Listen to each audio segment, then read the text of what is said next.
Salut tout le monde, bienvenue, c'est Reiji, très content de vous retrouver pour une nouvelle vidéo et aujourd'hui ça va être une review Demon Slayer, la forteresse de l'infini.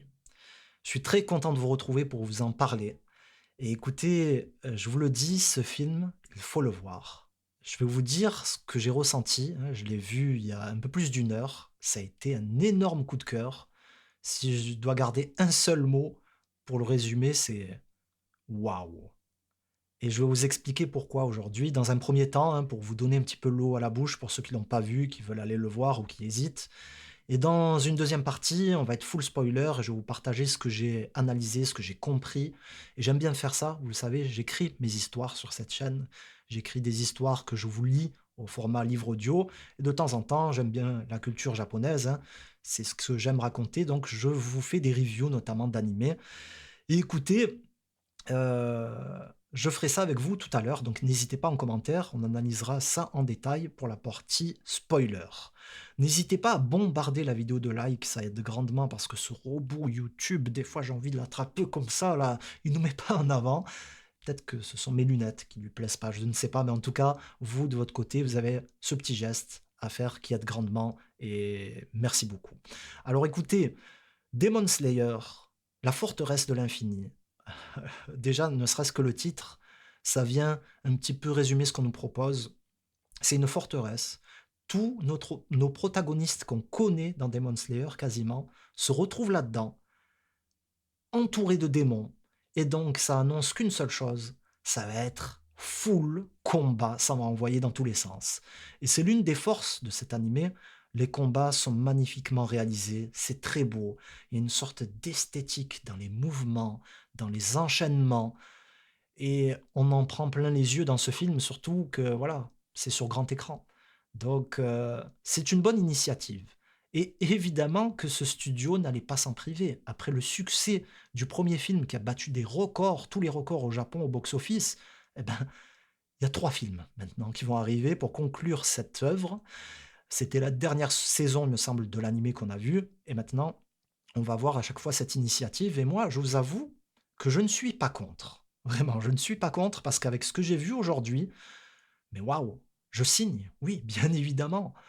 C'est un film qui est très prenant. Bien sûr, on approche de la fin de l'histoire, donc Tanjiro qui veut guérir sa sœur Nezuko, surtout que maintenant Muzan veut se servir d'elle pour ne plus avoir cette limite qui caractérise les démons, ne pas pouvoir sortir la journée. Donc il y a tout un contexte. Et là, on approche de la fin. On nous dit Muzan, il est quelque part dans la forteresse. Il se régénère, heureusement, parce que s'il venait s'ajouter à tout ça, ça serait l'horreur. Et donc, on voit nos protagonistes affronter des démons et notamment des piliers. Il y en a 5 notamment, si j'ai bien entendu dans le film, dans cette forteresse. Je ne vais pas rentrer dans les détails pour vous dire combien il y a de combats dans ce film, qu'est-ce qu'on voit exactement, mais je peux vous dire qu'on ne voit pas tous les personnages. Et heureusement, même si on les voit à certains moments, mais le film ne va pas se centrer sur tout le monde à la fois. Et ça, c'est le très bon choix qu'ils ont fait déjà d'emblée de jeu, parce que Demon Slayer, c'est très rythmé au niveau des combats. C'est l'une des forces de cette œuvre, notamment à l'écran, en animé et avec les films. Et du coup, le fait de proposer trop de combats, ça aurait été un mauvais choix, et surtout de mélanger les combats. Et ça, heureusement qu'ils ne l'ont pas fait. C'est-à-dire qu'on va assister à combat numéro 1, combat numéro 2, combat numéro 3, et ainsi de suite. On va pas venir mélanger, nous faire combat numéro 1, au climax, on s'arrête, on passe au combat numéro 2, qui commence tranquillement. Ça aurait été hyper frustrant. Moi, je vous avoue, j'avais pas envie de ça. Avec un film de 2h30, ça aurait été compliqué. Niveau concentration, je dis pas que c'est un film où on s'ennuie, pas du tout, hein. Mais c'est tellement, ça va tellement dans tous les sens que à un moment on se fatigue un peu. Voilà. Je dis pas que c'est trop long, hein, c'est vraiment le maximum. Voilà. Un combat de plus, je pense que ça aurait été trop, effectivement. Mais là, comme ça, on prend 2h30 de plaisir et c'est atténué notamment par des moments plus touchants, des moments de flashback. Et ça, on va en parler parce qu'il y a eu beaucoup de critiques là-dessus, des gens qui se sont exprimés sur les réseaux sociaux à l'avant-première. Et écoutez, moi, je vais les contredire, ces personnes-là. Moi, j'ai bien aimé. Effectivement, il y en a beaucoup, mais j'ai envie de vous dire heureusement. Heureusement qu'il y a des flashbacks parce que comment vous voulez faire pour atténuer le rythme des combats effrénés? Il faut bien à un moment raconter autre chose, sinon on se perd. C'est une logique dans tout type d'histoire. Il faut des fluctuations dans le rythme. Donc là, l'humour, c'est très souvent utilisé dans Demon Slayer, c'est beaucoup moins présent dans ce film et je trouve que c'est judicieux parce que on approche de la fin, c'est sérieux, donc l'humour a moins sa place. On va le voir un petit peu avec les corbeaux, avec des flashbacks notamment, avec ce démon qui vient aider nos protagonistes, hein, qu'on voyait dans la saison 1, qui est finalement pacifique et qui est là pour soigner les personnages.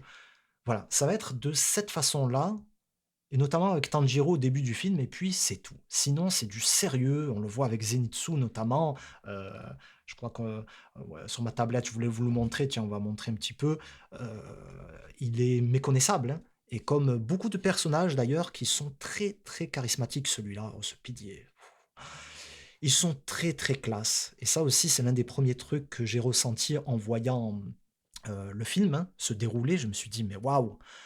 Il y a tellement de choses à montrer et j'ai envie d'en apprendre plus sur tel personnage, tel celui-là, celui-là et ça ne rate pas, voilà. Alors je vous le dis, hein, je vous l'ai dit, on ne voit pas tous les personnages, heureusement, mais ceux qu'on voit et ben, ils sont super intéressants et il y a certains qu'on ne connaissait pas vraiment, qu'on ne voyait pas trop et là, on les découvre différemment dans ce film. On voit aussi des nouveaux personnages avec les lunes qu'on découvre et avec des doubleurs, des seiyū qui sont exceptionnels. Le casting, franchement, il est énorme. Voilà ce que je vous disais avec Zenitsu.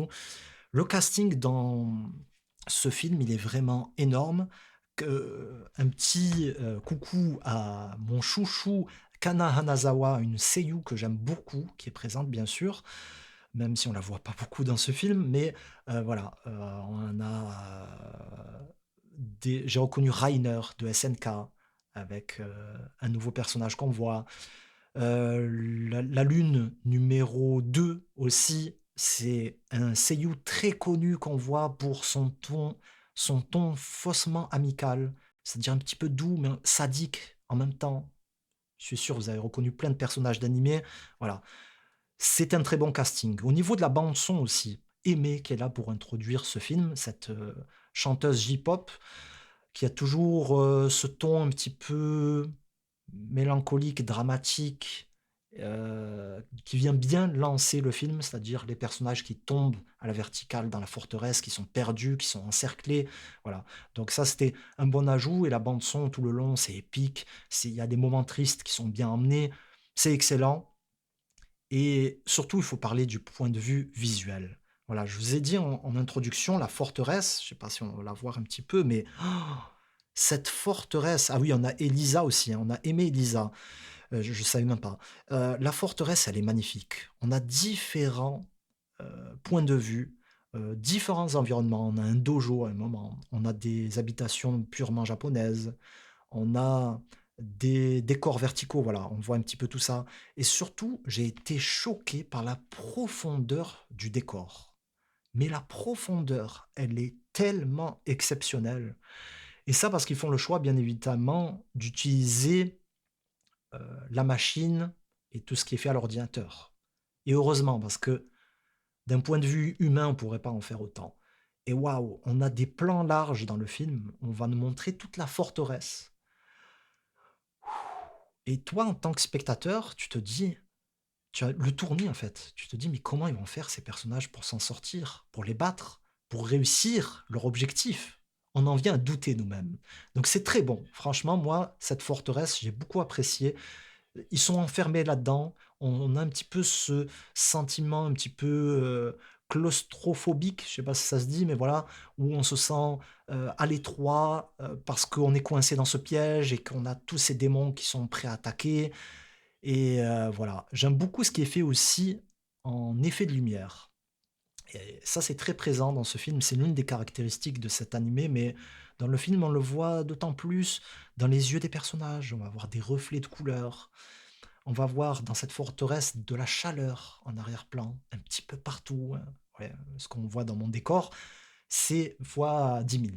C'est un petit peu partout, c'est présent, ça donne de la vie à l'ensemble et c'est l'un des autres points forts de ce film, c'est que ça semble réel, en fait et parfois peut-être un petit peu trop. Je pense notamment à ces séquences où on va nous mettre de la CGI pour faire de la fumée ultra réaliste, heu, non, c'est plutôt de la poussière, des grandes lancées de poussière, notamment dans les combats, notamment au début du film et je trouvais même que c'était trop réaliste et ça cassait un petit peu l'ensemble. Mais c'est le seul bémol que j'ai à trouver sur l'esthétique. Sinon, c'est très réussi et comme d'habitude, j'ai envie de vous dire, hein, l'animé, c'est du sans faute, donc le film, bien évidemment, il faut un step au-dessus et ça rate pas. Sur grand écran, heu, les détails sont magnifiques.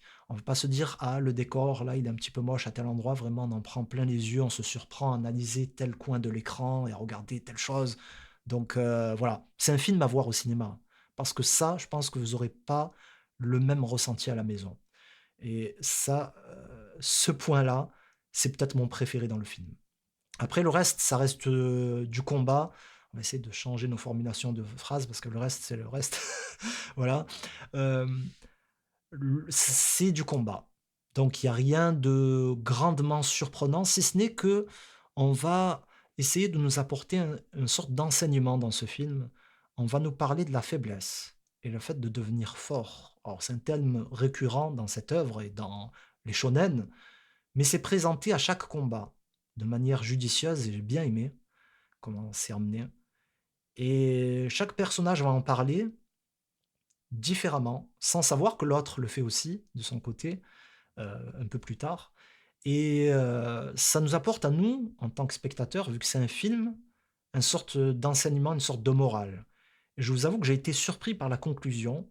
Je m'y attendais pas du tout. Je L'un des flashbacks qui vient terminer le film, je vais pas vous dire ce que c'est, mais en tout cas, c'est un film dans le film, qui nous sort carrément de tout ça, de cette vague de combat pour nous raconter autre chose et je vous avoue que j'ai apprécié. C'est prenant, je voulais pas que ça se termine et j'en ai pleuré. Donc c'est pour vous dire. Voilà, je vous laisse la surprise là-dessus, on en parlera dans le moment spoiler, mais voilà, c'est une superbe expérience et c'est très intense comme je vous l'ai dit, c'est du combat et heureusement qu'ils ont fait ce choix de montrer un combat après l'autre et de pas en mettre trop non plus. Donc c'est un savant dosage entre, action, moments de réflexion, on s'interroge sur soi, sur l'adversaire, comment progresser dans le combat et cetera. Des flashbacks, montrer d'autres personnages qui sont à l'extérieur de la forteresse ou dans la forteresse, mais qui sont pas dans les endroits les plus chauds. Enfin voilà, on mélange tout ça et ça donne un très bon film qui pour moi est meilleur que le premier parce que le premier était très bon.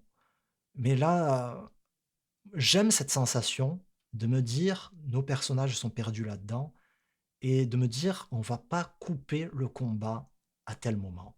C'est ça la promesse de ce film, en fait. C'est de nous dire: «Les combats qu'on va nous montrer, ça va aller jusqu'au bout». Contrairement au premier film et contrairement à l'animé où des fois, où ça va couper en plein milieu, on te dit: «Épisode suivant, rendez-vous la semaine prochaine». Là, c'est bizarre, pendant le film, à certains moments, je me suis surpris de me dire: «Mais c'est bizarre, il y a pas de pub, ça coupe pas.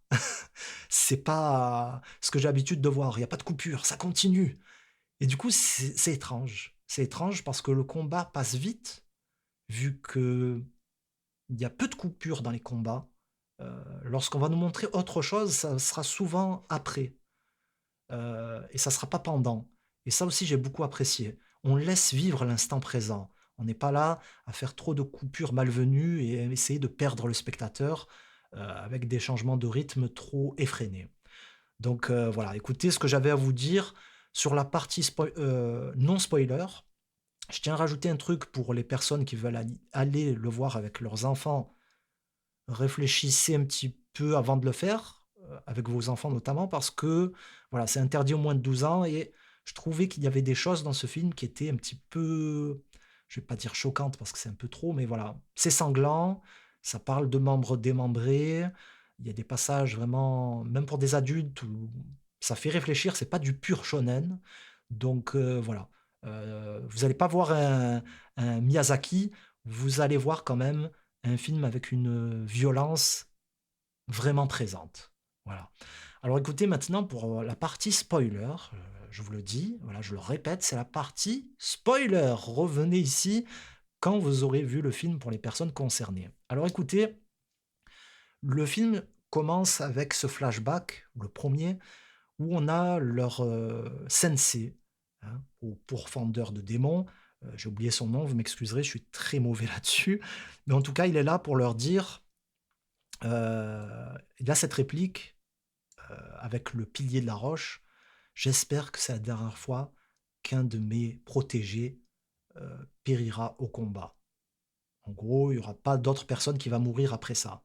Et il est dans un cimetière avec tout un tas de tombes. Il y a un plan large avec la caméra qui va reculer, qui va monter au ciel, et on va voir tout- tous les pourfendeurs en fait qui ont perdu la vie au fur et à mesure des années, même des siècles.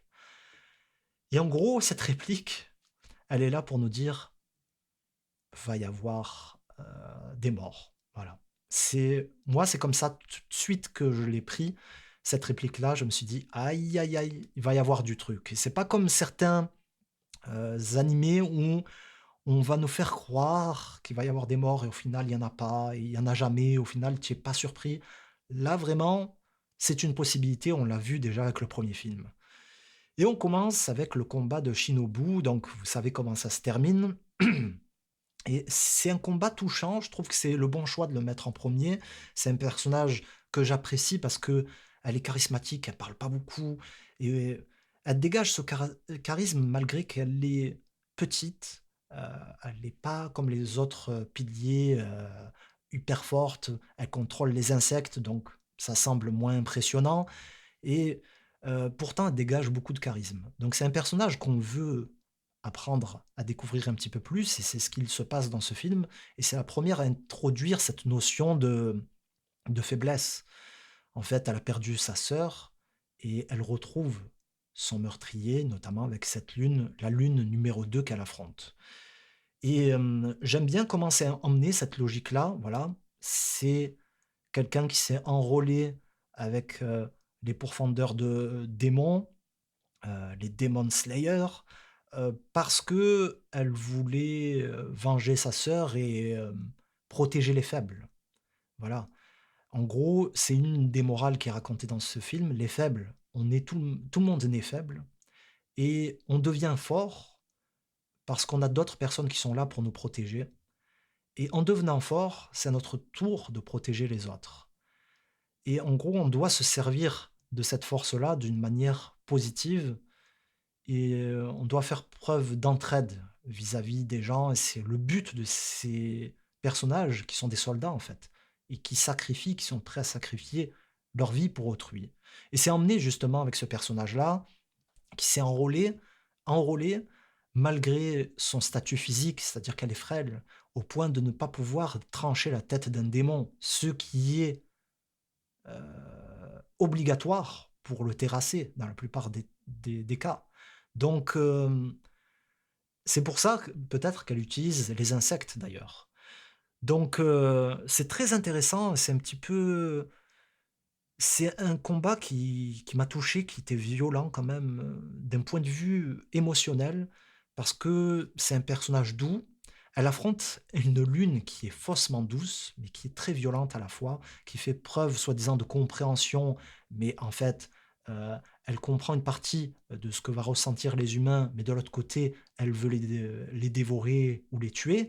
Donc, c'est une, compréhension qui est complètement altérée. Et du coup, ce pilier se retrouve piégé là, face à ce démon et à un moment, on comprend qu'elle va pas pouvoir le battre et c'est très déroutant à voir, de se dire qu'elle est piégée au bout d'un moment même de carrément perdre espoir, lorsque celui-ci, le démon vient l'attraper et la serrer, contre ses bras et elle est complètement piégée à sa merci. Elle lâche même son sabre donc Ouais, c'est violent et moi je vous avoue que je m'y attendais. Au fait qu'elle, meure, voilà, dans le film. C'est ce qu'on nous dit. Après moi je pense qu'il y a moyen qu'elle revienne. Parce que, on voit pas clairement le fait elle est morte, voilà. C'est un petit peu à la Dragon Ball, elle se fait absorber, mais elle peut très bien revenir. Donc voilà. En tout cas, c'est dit comme ça dans le film et la façon dont c'est dit, ça jette un froid parce qu'on le comprend pas tout de suite et ça va être le corbeau qui va survoler la forteresse et qui va crier: «Le pilier des insectes, Shinobu est morte!» Et là, tu es là comme ça, tu t'y attends pas. Enfin, moi, c'était une théorie que j'avais en voyant l'affiche du film, la taille du personnage dans l'affiche. Je me disais: «Elle risque de clamser». Mais quand même, lorsque ça arrive comme ça et que tu te dis: «Mais attends, ça a été ça son combat?» En gros, heu, ça a été du fatalisme son combat. C'est-à-dire qu'elle a essayé, mais sa condition, elle n'a pas pu surmonter sa condition et malgré tous les efforts qu'elle a fait et ben, elle perd la vie comme ça, seule, dans le désespoir, sans avoir pu venger sa sœur. Donc c'est très déroutant. En tout cas, c'est le message qui est lancé, hein.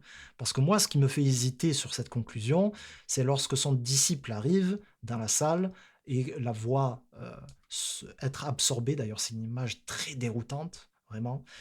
Et en fait, le disciple reste là, mais c'est pas elle qui va affronter cette lune, c'est impossible. Donc je me dis, soit, Shinobu revient d'une façon ou d'une autre, soit un autre personnage va venir la soutenir, notamment Epidier.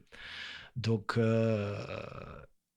écoutez, voilà pour le premier combat. Après, si j'ai bien calculé, au terme de ce film, il reste 3 lunes, si j'ai bien calculé et en sachant qu'on a 2. On a 4 piliers qu'on n'a pas vus, 2 binômes. Donc, logiquement, soit les 2 binômes se séparent et pourraient aller aider Shinobu et en tout cas affronter la lune numéro 2, ou s'ils vont affronter chacun une lune de leur côté, je ne sais pas si vous me suivez, eh ben, Shinobu doit forcément revenir pour, sauver son disciple. Écoutez, on verra pour, la suite. En tout cas, Heu, par la suite, on a différentes choses qui nous sont montrées, notamment avec quelques flashbacks par-ci par-là et j'aime bien le combat de Zenitsu, heu, parce que on le voit différemment et on voit il retrouve quelqu'un qui a été humain, donc ça aussi, c'est, une façon, intéressante dans le film de montrer le passé des démons et de se plonger là-dedans, de montrer qu'ils ont été humains. Voilà, c'est typiquement japonais de voir ça comme ça, de se dire que des démons étaient autrefois humains, que, voilà, c'est leur façon de considérer le truc et je trouve que c'est intéressant d'analyser ça, ça apporte de la profondeur à ces antagonistes. C'est pas simplement: «Il est purement méchant, il faut le tuer et puis c'est tout». Là, par exemple, tant dans le premier combat, c'est un peu moins présent, dans le deuxième, ça l'est beaucoup plus parce que Zenitsu et lui devaient être, un duo. Ils devaient devenir piliers ensemble et se compléter parce qu'ils ne maîtrisent pas toutes les techniques, heu, de leur, kata. Donc ils se devaient, comme leur maître le voulait, réussir ensemble et au final, ce n'est pas le cas, ils s'affrontent et ils en viennent à se battre jusqu'à la mort et ce combat, il est beaucoup plus rapide, ça laisse beaucoup plus de place pour la suite et c'est très classe. Vraiment, c'est très, très classe. Encore une fois, pendant l'affrontement, va y avoir des coupures, le personnage qui va douter, qui va réfléchir sur son passé, hein, c'est toujours la même formule. Qui va réfléchir, qui va comprendre des choses, qui va se remettre en avant. Et on va avoir aussi l'antagoniste qui va avoir cette même réflexion face à la combativité de l'autre, qui va en venir à s'interroger sur sa propre nature. Et ça aussi, j'ai bien aimé ce truc-là, qu'on voit beaucoup plus dans le troisième affrontement. Mais en tout cas, dans l'aspect visuel aussi, ce combat avec la verticalité, notamment sur la conclusion, lorsque Zenitsu tombe les yeux fermés, qu'il est prêt à abandonner et que d'un coup il se souvient, il a ce flashback et il se reprend, j'aime beaucoup ce passage. Parce que voilà, c'est une manière de s'affronter différente et avec sa façon d'attaquer ultra rapide, de faire des bons éclairs sur je ne sais combien de distance, ça correspond justement à cet affrontement un petit peu inhabituel et c'est l'une des phases du film qui est hyper classe et où on en prend plein les yeux et écoutez, voilà, c'est ce que j'avais à dire sur ce deuxième combat. Il y a un petit peu de discussion entre les 2. Ils essayent de se comprendre et le drame au final, c'est de se dire qu'ils ont pas réussi à le faire et Zenitsu lorsqu'il, tombe de fatigue après l'affrontement, il voit son maître et il a l'impression qu'il est déçu de lui, mais au final, il lui dit, «Je suis fier de toi, tu as réussi» et il ne lui fait pas de reproche pour ne pas réussir à avoir fait la paix avec, son frère d'armes. Ensuite, on a un passage dans le film, c'est plus un passage, c'est un arc carrément, c'est celui qui dure le plus longtemps et d'ailleurs, il commence un petit peu au début du film, parce qu'on voit le duo. On le voit, notamment Tanjiro et Gyu et j'aime beaucoup ce personnage aussi, Gyu, heu, très charismatique, parle pas beaucoup et là, dans le film, on le voit différemment parce qu'il vient pleurer lorsqu'il entend que Shinobu est morte. Donc, ce sont des choses qui emmènent de l'émotion aussi. Voir les personnages réagir différemment, la bande son qui est là pour accompagner tout ça, le le l'émotion est bien emmenée, la tristesse et le coup de massue emmené par cette nouvelle est bien apporté. Ça, c'est une petite parenthèse, mais en tout cas, heu, cet affrontement, heu, il est vraiment développé et c'est une continuité du premier film. Donc il y a une symbolique là derrière. Venger Rengoku, donc on a été tous touchés par cet affrontement. Moi, ça m'avait fait pleurer, hein. Donc il y a une symbolique qui est là derrière, c'est-à-dire quelques années plus tard, on est là, c'est l'affrontement, se venger de celui-ci et c'est intéressant comme combat parce que les uns utilisent le sabre, l'autre utilise juste ses poings et ses muscles, et ses jambes, et puis rien d'autre. Donc ce sont 2 philosophies qui s'affrontent et malgré qu'ils sont 2, heu, Tanjiro et Gyu et ben, en fait, ils ont beaucoup de mal face à cette lune qui est, la troisième. Donc ça laisse beaucoup réfléchir sur la lune numéro 1 et d'ailleurs, petite parenthèse là-dessus, j'ai remarqué un truc pendant le film, sur l'identité de cette lune. Je sais pas, ça m'était jamais venu avant, je crois pas, mais je vais rien dire là-dessus, mais voilà. Je me suis dit: «Mais attends, ça serait pas» voilà. Je n'en dirai pas plus, mais en tout cas, heu, l'affrontement, heu, il est, excellent, comme tous les autres, mais celui-ci, c'est le joyau de ce film. Parce que c'est en différentes phases. À un moment, ça va être Gyu, puis ça va être Tanjiro, puis l'autre revient et ils font preuve de détermination et je pense que c'est ça qui définit ce combat, c'est la détermination. Chaque lune a une sorte de message. Le premier, on va dire que ça va être un petit peu une sorte de fausse empathie. Le deuxième, c'était, l'orgueil. C'est ça qu'il a perdu et qui l'a poussé à devenir démon, se sentir, supérieur aux autres. Et là, dans le troisième, c'est la détermination, je trouve et cette volonté de devenir, toujours plus fort et c'est le message de ce film qui a été expliqué dans chaque combat, heu et même dans le deuxième. Et dans le troisième, c'est très bien emmené, notamment par rapport au flashback. Voilà. Donc, avant de parler de celui-ci, heu, il y a ce combat, voilà, où on se dit: «Mais celui-ci, il est imbattable, comment il fait?» Même 2 protagonistes face à lui n'arrivent pas à le mettre à terre. Et puis à un moment, heu, Tanjiro, c'est le personnage principal, c'est lui qui démêle tout ça, bien comme toujours. Il s'interroge donc: «Qu'est-ce qui se passe? Qu'est-ce qu'il faut faire?» et il comprend que il y a un secret autour de tout ça. C'est dit comment? Une boussole ou le compas, voilà, le compas, j'imagine dans le manga, ça doit être dit autrement, mais en tout cas, le combat de, comment il s'appelle? Akaza? J'ai peur de dire une bêtise. Akaza Demon Slayer, voilà, c'est ça. J'ai beaucoup de mal avec les noms. Akaza, en fait, il a une capacité pour repérer les autres dans son environnement par rapport à leur aura. Et du coup, voilà, on a une sorte de facilité scénaristique. Je trouve que c'est un petit peu ça quand même. C'est-à-dire Tanjiro qui va se plonger dans ses souvenirs. Alors je dis pas que c'est nul, mais ça reste tout de même une facilité scénaristique de se plonger dans ses souvenirs, d'essayer de comprendre. Donc il va se revoir avec Inosuke notamment, avec une discussion qu'ils ont eue, et puis avec son père. Et comme par hasard, ce que lui enseigne son père, c'est exactement ce qu'il faut pour le battre, heu, Akaza, et notamment, heu, il s'en souvient juste à ce combat-là. Donc vous voyez, c'est un petit peu ça que je trouve scénaristiquement, ça aurait été bien de l'emmener avant. Après peut-être que je dis une énorme bêtise et que ça a été déjà abordé dans l'animé, mais en tout cas, il développe une sorte de ultra instinct, on va dire ça comme ça, une phase de concentration.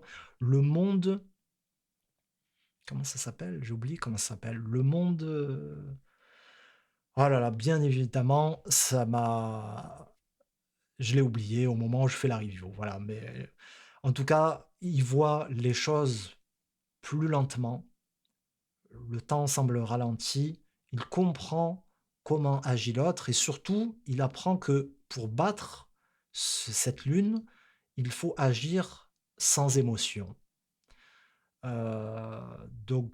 C'est intéressant comme logique, le fait de se battre sans émotion. Ça rejoint un petit peu le fait d'essayer de comprendre ces démons et cette partie d'humanité qui reste peut-être quelque part en eux. Mais le truc que j'ai trouvé un peu bizarre, c'est qu'à un moment, et tout le monde dans la salle a dit: «Mais il est con!» Tanjiro qui arrive, qui se rapproche de lui, qui est sur le point de lui trancher la tête, et il crie son nom et lui dit: «Je vais te trancher la tête». Tout le monde a réagi de la même façon, en se disant: «Mais qu'est-ce que tu fais? Tranche-le sans rien dire!» Et on sentait de la colère chez Tanjiro, donc ça vient un petit peu contredire le truc, mais soit, peut-être qu'il était assez proche pour l'attaquer. En tout cas, il réussit à lui couper la tête, et là, il y a toute une logique qui est développée. On se dit: «Ça y est, c'est la fin du combat, il a la tête tranchée, oh, c'est fini». Mais bon, moi, j'avais pas regardé mon portable pour voir l'heure, mais il manque quelque chose. Ça fait bizarre parce que ça, c'est le boss, si tu veux.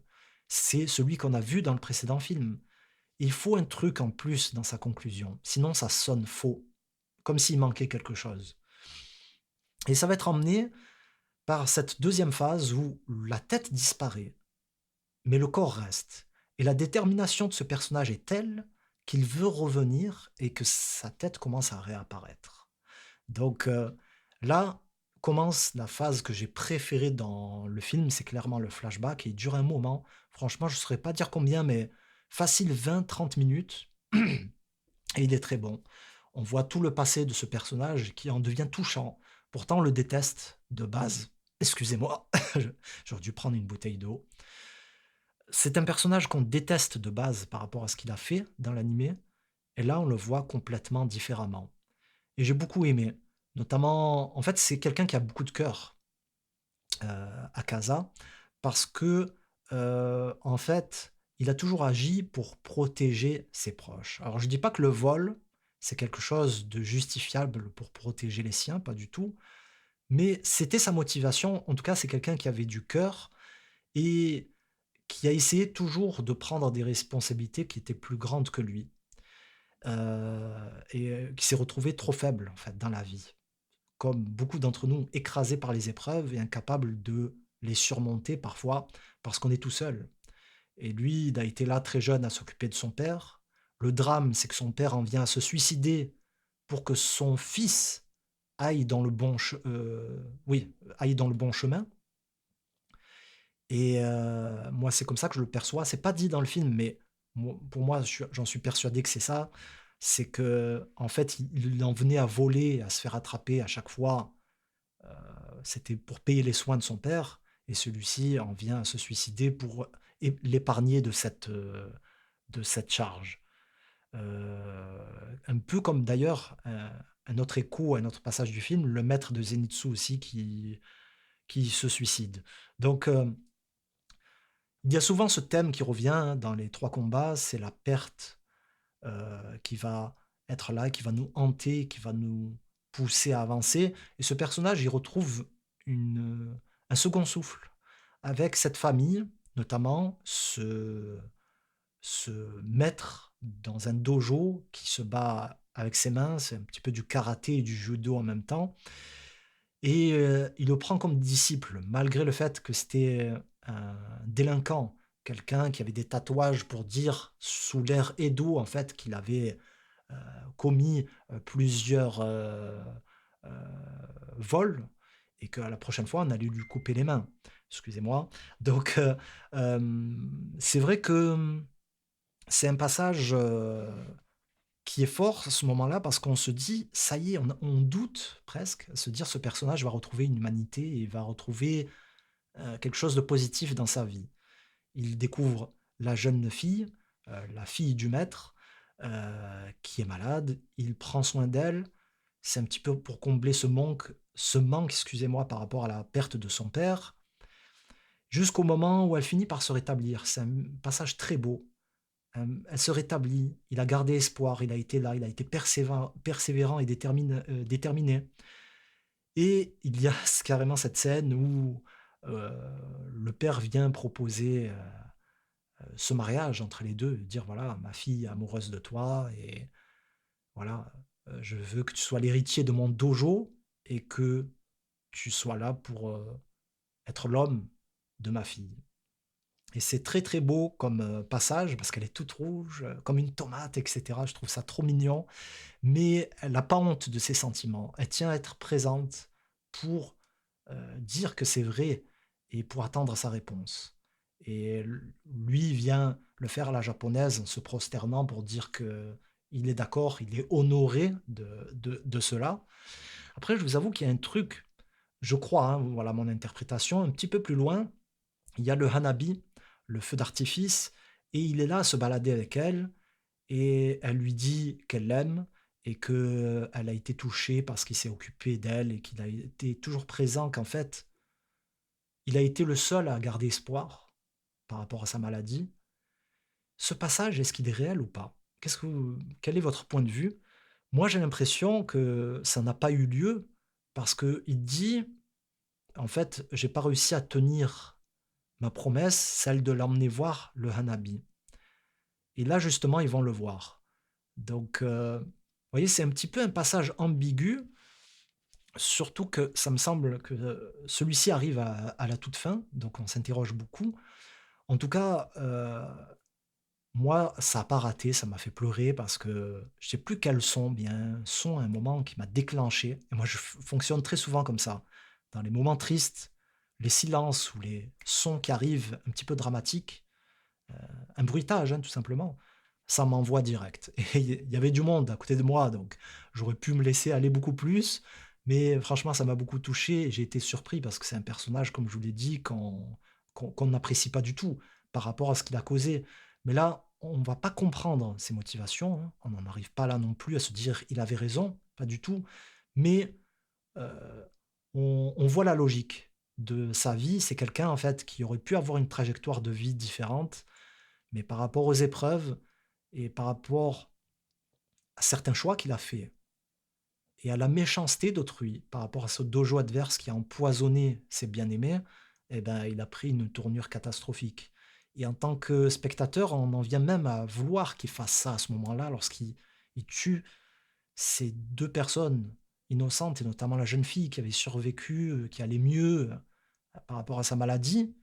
On se dit: «Mais vas-y, va les massacrer». Et c'est ce qui se passe. Il va dans leur dojo et les massacre les uns après les autres. Il devient ce démon avant de l'être et Muzan vient le recruter. Donc, la conclusion est très touchante parce que, voilà, c'est une histoire de démon, mais par son action, Tanjiro lui a rappelé son maître et c'est ce qui fait qu'à la toute fin, cette lune, la lune numéro 3, fait le choix d'accepter la fin et de ne pas revenir alors qu'elle en avait la capacité. C'est-à-dire de se régénérer encore une fois, de retrouver sa tête et là, c'était la fin. Donc il fait le choix d'accepter et de se souvenir de ses souvenirs. Non, c'est pas français ça. Il fait le choix de se rappeler de ses souvenirs, de se rappeler de son passé et il retrouve une partie de son humanité et malgré ça aussi c'est une image très forte, le fait d'avoir cette, opposition entre son humanité et ce démon-là, que Muzan qui est là à lui dire: Tu es faible, ne lâche pas, qu'est-ce que tu fais? Continue dans cette direction-là, tu es un démon». Il fait le choix d'accepter, de partir et d'accepter sa défaite parce que c'est un personnage qui voulait absolument devenir fort, de plus en plus fort pour protéger les siens et là, il accepte sa défaite. Il a rencontré quelqu'un qui a quelque chose qu'il a toujours cherché, cette, tranquillité, cet état second là, ce cette transformation de Tanjiro, un truc qu'il a voulu atteindre, qu'il ne comprend pas et quelqu'un qui a réussi à lui trancher la tête. Donc voilà. Le film se termine avec quelques effets d'annonce, c'est-à-dire qu'on voit la lune numéro 1, on voit les personnages qui se déplacent et on se demande qui va tomber sur lui, qui va affronter qui, voilà. On ne sait pas trop, hein, mais en tout cas on les voit se déplacer, donc ça progresse pas énormément, mais en tout cas ce sont les points suivants importants, c'est-à-dire qu'on devine que dans le prochain film, on va forcément voir la lune numéro 1. Moi, c'est comme ça que je l'interprète. Et puis, on vient nous raconter la cachette de Musan. Où est-il? Où se cache-t-il là-dedans?